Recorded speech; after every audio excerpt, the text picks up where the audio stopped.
पौष. मराठी पंचांगानुसार पौष हा वर्षातील 10वा महिना आहे. हा महिना प्रामुख्याने हेमंत ऋतूमध्ये येतो आणि या काळात थंडीचा कडाका खूप असतो. पौष महिना हा सूर्योपासनेचा आणि आध्यात्मिक महत्त्वाचा महिना असतो असे म्हणतात.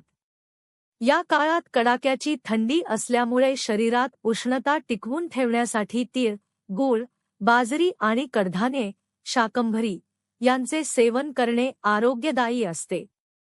पौष महिना हा आरोग्याची काळजी घेण्याचा, सूर्योपासना करण्याचा आणि शाकंभरी देवीची आराधना करण्याचा महिना आहे. माघ. माघ महिना हा हिंदू पंचांगातील आणि मराठी वर्षातील 11वा अत्यंत पवित्र आणि शुभ महिना आहे. या महिन्यात शिशिर ऋतू असतो आणि निसर्गात वसंत ऋतूचे आगमन सुरू होते.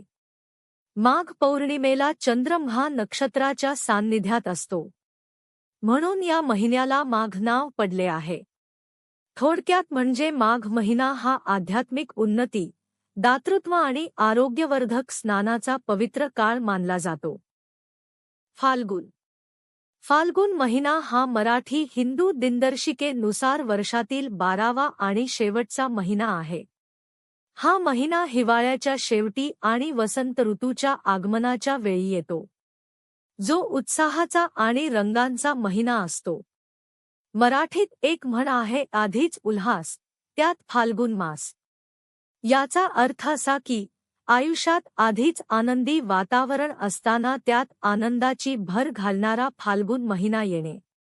हा महिना होळीच्या रंगांनी, आनंदाने आणि उत्साहाने भरलेला असतो.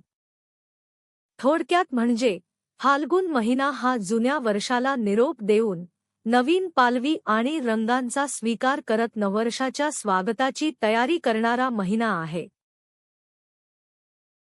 The Learning Hub.